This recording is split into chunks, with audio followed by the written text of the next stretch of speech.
छात्रों, पिछली वीडियो में हमने चैप्टर नंबर 5 के बारे में आपको चर्चा की थी आपके साथ।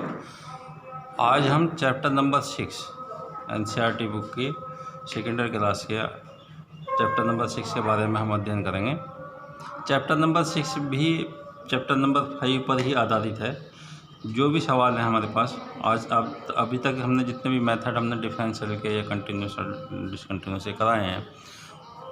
कंटिन्यूस डिसकंटिन्यूस का तो हमारे पास कोई ज़्यादा यूज नहीं है अभी इसमें, लेकिन डिफरेंशिएबिलिटी का ज़्यादातर क्वेश्चन, ज़्यादातर मेथड का जो इस्तेमाल होता है, बार बार रिपीट होते हैं, बहुत इम्पोर्टेंट है। उसको दोबारा से रिवीजन करना और इस वाले अगले चैप्टर में इन सारे जो जितने भी डिफरेंशिएशन के हमने मेथड अप्लाई करे हैं उन सभी का प्रयोग करते हैं। तो ये जो हमारे पास चैप्टर नंबर 6 है, इसी तरह से इसीलिए अवकलनों का अनुप्रयोग, यानी ये डिफरेंशिएशन के जो नियम है हमारे पास उनका ही प्रयोग बताया गया है।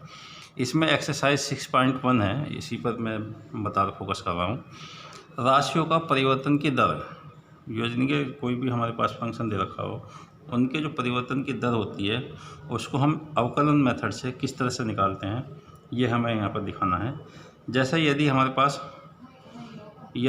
पास कोई फंक्शन दे रखा है, यदि y = f(x), फलन है, कोई फंक्शन है, तब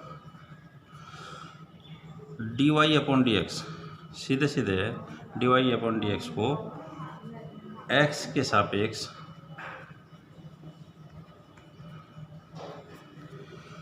y की परिवर्तन दर कहते हैं। यानी कोई भी परिवर्तन की दर करेंगे हम, x के सापेक्ष y के परिवर्तन की दर अगर निकालनी है हमें, तो x के सापेक्ष परिवर्तन की दर जो होगी dy/dx होगी y = f(x) फंक्शन की। इसी तरह से हम किसी भी फंक्शन की जो परिवर्तन की दर होती है वो निकाल सकते हैं किसी भी राशि के लिए। तो इसके सवाल हैं, देखिए, परिवर्तन की दर निकालने पर आधारित एक्सरसाइज जो है चैप्टर नंबर 6 की एक्सरसाइज पहली है, 6.1 है। इसका देखिए क्वेश्चन नंबर 1 दिया हुआ है। हम सीधे सवालों पर आ रहे हैं, कोई ज़्यादा सूत्र वगैरह नहीं है, एक ही है, हमारे पास परिवर्तन की दर निकालनी है जो भी कंडीशन दे रखी है उसके अनुसार हर एक सवाल में। तो ये दिया हुआ है क्वेश्चन नंबर 1 में, वृत्त के क्षेत्रफल के परिवर्तन की दर, यानी कि किसी भी वृत्त के क्षेत्रफल के परिवर्तन की दर निकालनी है, इसकी त्रिज्या के सापेक्ष ज्ञात करनी है। यदि त्रिज्या r जो है 3 सेंटीमीटर दिया हुआ हो, तो इसके लिए इस सवाल को करने के लिए पहले तो मान लेंगे ये दिया हुआ है, माना त्रिज्या r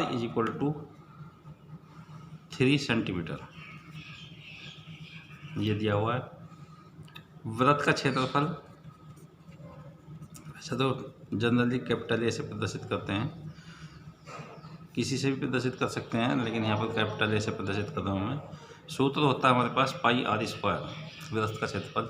इसके परिवर्तन की दर निकालनी है त्रिज्या के सापेक्ष, r के सापेक्ष अवकलन कर देंगे इसका।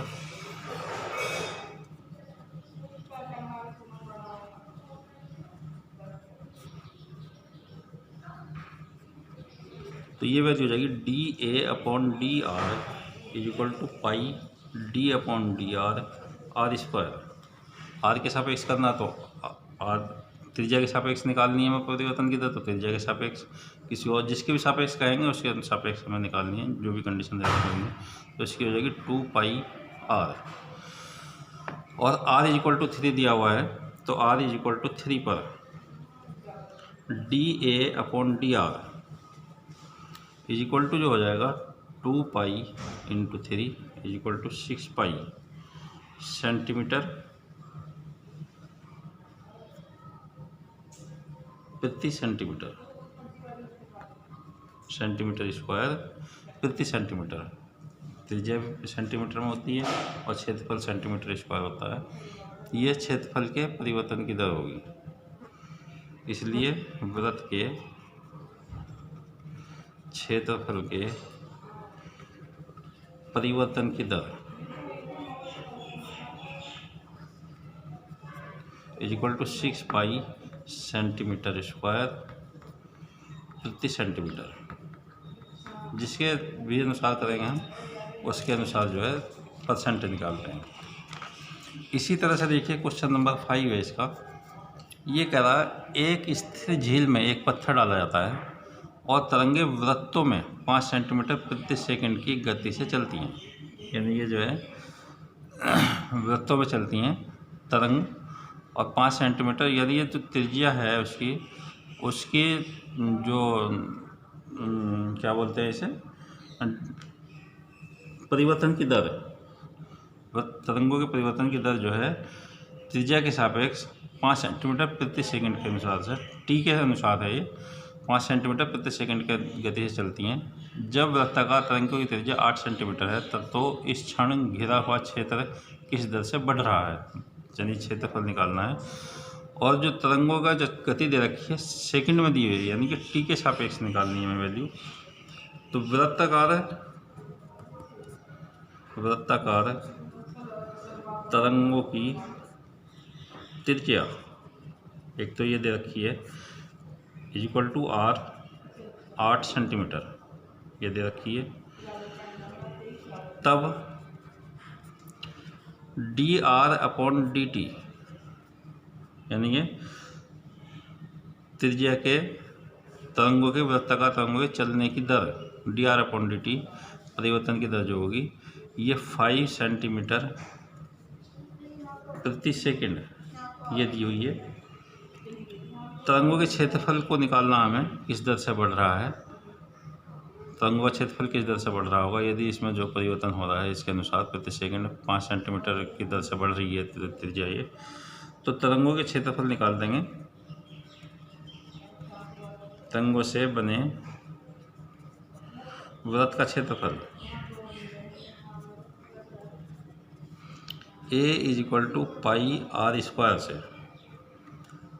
टी के सापेक्ष करेंगे तो D A upon D T is equal to pi d upon D t r square से। इसका डिफरेंशियल करेंगे टी के सापेक्ष तो इसकी वैल्यू हो जाएगी pi into 2r into D R upon D T, ये वैल्यू हो जाएगी। जैसे हम यहाँ पर डी अपॉन डी टी करते हैं इसी तरह से D R upon D T करेंगे इसका, तो इसकी वैल्यू जो हो जाएगी r इज इक्वल टू 8 पर D A upon D T हो जाएगा 2 पाई 8 की वैल्यू है हम यहाँ पर रख देंगे r इज इक्वल टू 8 और D R upon D t है 5, 8 पंजे 40 और 20 दूनी 80 पाई सेंटीमीटर स्क्वायर और प्रति सेकंड। क्षेत्रफल की दर, क्षेत्रफल के बढ़ने की दर होगी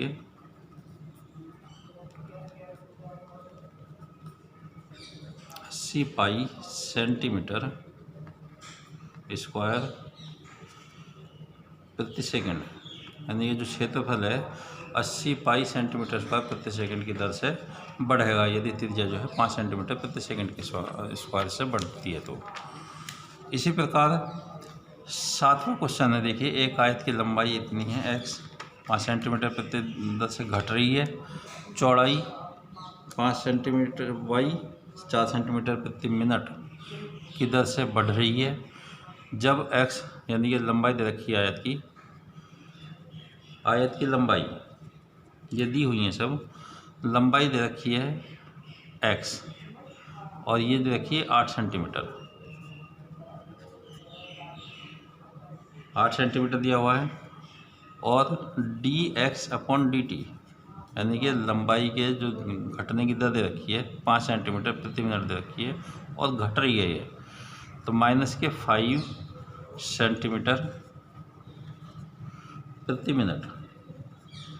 इसी तरह से चौड़ाई दे रखी है y is equal to 6 centimetre, तो dy अपॉन डी टी हो जाएगा इसका, ये दिया हुआ है 4 सेंटीमीटर प्रति मिनट। माइनस का मतलब है ये घट रही है और प्लस का मतलब है ये बढ़ रही है, यानी कि लंबाई घट रही है 5 सेंटीमीटर प्रति मिनट के अनुसार और चौड़ाई जो है बढ़ रही है 4 मीटर प्रति मिनट के अनुसार, तब आयत का परिमाप व क्षेत्रफल का परिवर्तन की दर ज्ञात करनी है हमें, क्या होगी। तो फर्स्ट कंडीशन में आयत का परिमाप मान लीजिए P है, तो P इक्वल टू हो जाएगा 2 इंटू एक्स प्लस वाई, यानी लंबाई प्लस चौड़ाई। इसका हम T के सापेक्ष प्रति मिनट के अनुसार घट रही हैं, तो T के सापेक्ष अगर हम डिफरेंशियल करते हैं तो D P upon D T is equal to 2 D x upon D T हो जाएगा यहाँ पर, plus D Y upon D T यहाँ पर हो जाएगा, और D x upon D T और D Y upon D T के मान डाल दें तो 2 इंटू माइनस के 5 और प्लस के 4 इज इक्वल टू, ये वैल्यू हो जाएगी माइनस के 2 सेंटीमीटर प्रति मिनट, यानी ये परिमाप, इसलिए परिमाप जो होगा, परिमाप 2 सेंटीमीटर प्रति मिनट की दर से घट रहा है। सेकंड कंडीशन है आयत का क्षेत्रफल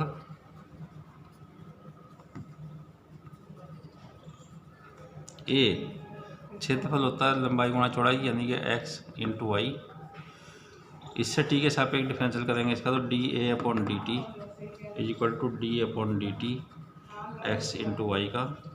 इसके बाद इसका डिफरेंशियल करेंगे तो D A upon D T हो जाएगा, देखिए D A upon D T is equal to X ऐसे कैसे ही D Y upon D T plus Y into D x upon D T, ये वैल्यू इसमें मान डाल देंगे तो x की वैल्यू है 8, x की वैल्यू 8 और D Y upon D t है 4 प्लस y की वैल्यू है 6 और D x upon D t है माइनस के 5, तो 8 चौक 32 ये हो गया और 5 छंग 30 ये हो गया, इज इक्वल टू 2 सेंटीमीटर प्रति मिनट।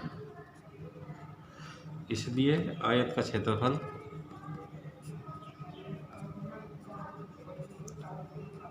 इसमें वृद्धि और क्षेत्रफल में परिमाप में क्या परिवर्तन होता है ये निकालना है। आयत का क्षेत्रफल जो है 2 सेंटीमीटर प्लस में वैल्यू है प्रति मिनट के अनुसार जो है प्रति मिनट से की दर से बढ़ रहा है, यानी परिमाप घट रहा है और आयत का क्षेत्रफल जो है बढ़ रहा है। इसी तरह से देखिए एक और क्वेश्चन है इसका, क्वेश्चन नंबर 10 दिया हुआ है ये। इसमें हमारे पास दिया हुआ है ये एक 5 मीटर लंबी सीढ़ी दीवार के सहारे खड़ी हुई है। सीढ़ी के नीचे का सिरा जमीन के अनुदिश दीवार से दूर 2 सेंटीमीटर प्रति सेंटीमीटर की दर से खींचता है।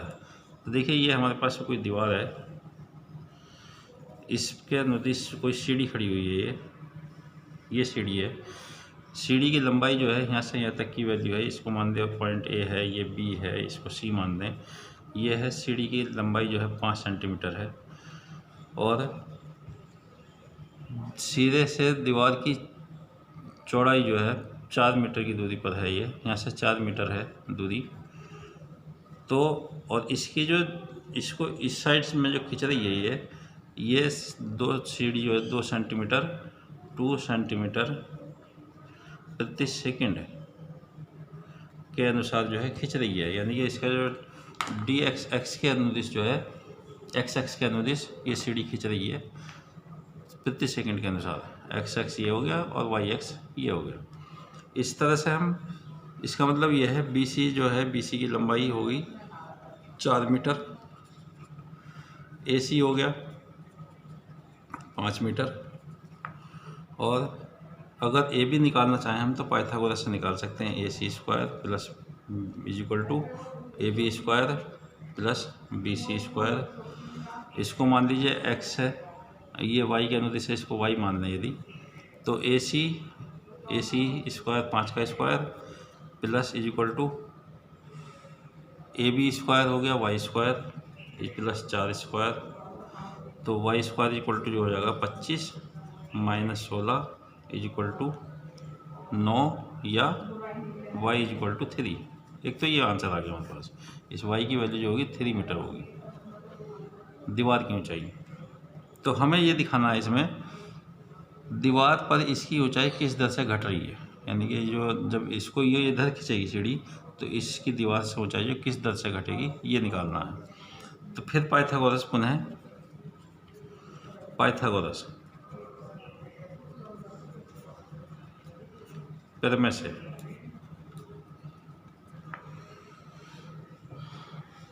ये x हो गई हमारे पास, x एक्स के अनुदिश है, ये y हो गई X square plus Y square यानी कि BC square plus AB square और is equal to AC square. ये पाइथागोरस प्रमेय होगी, यानी कि इज इक्वल टू 5 स्क्वायर। इसका हम एक्सिस t के सापेक्ष डिफरेंशियल करना प्रति सेकंड के अनुसार निकालना हमें। t के सापेक्ष अवकलन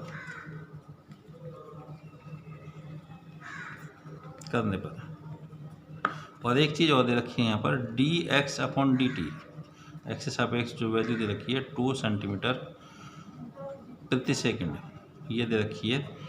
तो t के सापेक्ष करेंगे इसका d/dt एक्स स्क्वायर का, d/dt वाई स्क्वायर का और d/dt 5 स्क्वायर। इसकी वैल्यू हो जाएगी 2x इंटू dx/dt, इसकी वैल्यू हो जाएगी 2y इंटू dy/dt और इज इक्वल टू 0। मान डाल देंगे इसमें, 2 तो कैंसिल हो जाएंगे, तो इसकी वैल्यू हो जाएगी, इसमें आगे बताया जा रहा हूँ मैं, x into dx/dt plus y into dy/dt is equal to 0। मान रखेंगे यदि, तो मान देखिए x की वैल्यू हमारे पास 4 है, इसे मीटर में चेंज, मीटर में है ये, सेंटीमीटर में चेंज कर लेंगे। 4 इंटू 100 मल्टीप्लाई 2 प्लस y की वैल्यू है 3 यानी ये 300 कर देंगे इंटू dy/dt। ये मैंने x की वैल्यू यहाँ पर 4 गुणा 100 सेंटीमीटर में चेंज कर ली है, क्योंकि जो dx/dt है सेंटीमीटर में दे रखा है और y इज इक्वल टू दे रखा है 3 गुणा 100 इज इक्वल टू 300, ये सेंटीमीटर में चेंज होगी। तो इससे हमें इज इक्वल टू 0 dy/dt की वैल्यू आ जाएगी माइनस के 800/300 इज इक्वल टू माइनस के 8/3 सेंटीमीटर प्रति सेकंड। तो जो इसलिए सीढ़ी जो है, सीढ़ी की ऊंचाई दीवार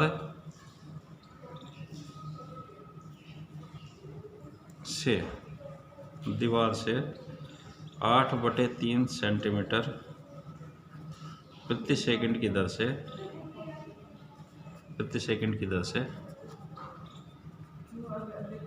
घटेगी। ये आंसर होगा इसका। इसी तरह से देखिए एक और क्वेश्चन है इसका, क्वेश्चन नंबर 15, छोटा सा क्वेश्चन है। इसमें ये कह रहा है एक वस्तु x की x इकाइयों के उत्पादन से संबंधित कुल लागत cx में दे रखी है। ये लागत दी हुई है फंक्शन के रूप में, इससे दिया गया, प्रदर्शित किया गया है cx is equal to 0.007 x क्योंकि इतना। सीमांत लागत ज्ञात करो, यानी कि मीन वैल्यू ज्ञात करनी है इसकी, जबकि 17 इकाइयों का उत्पादन किया जा रहा है।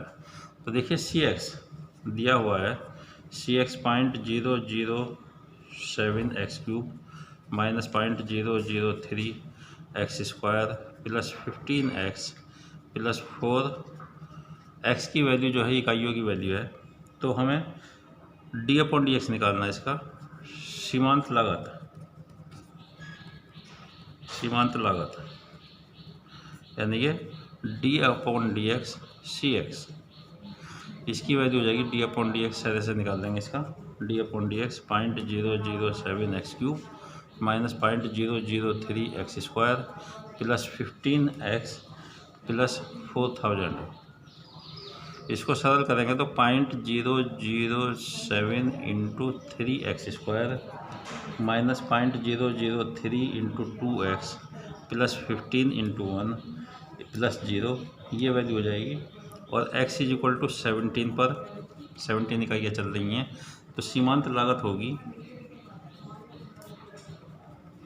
x की जगह 17 रख देंगे तो 0.007 इंटू 3 इंटू 17 का स्क्वायर माइनस 0.003 इंटू 2 इंटू 17 और प्लस के 15 ये इसकी वैल्यू हो जाएगी 6.069 माइनस 0.102 प्लस 15 और इज इक्वल टू सर्च करने पर इसे सॉल्व कर देंगे 20.967 रुपीज़। तो सीमांत लागत इसकी जो होगी सीमांत लागत जो होगी इसकी 20.967 रुपीज़ इस फैक्ट्री की जो होगी, जो उत्पादन होगा इसका इतने दर से इसका जो है इसकी जो मूल्य कुल लागत होगी इस तरह से होगी। Thank you.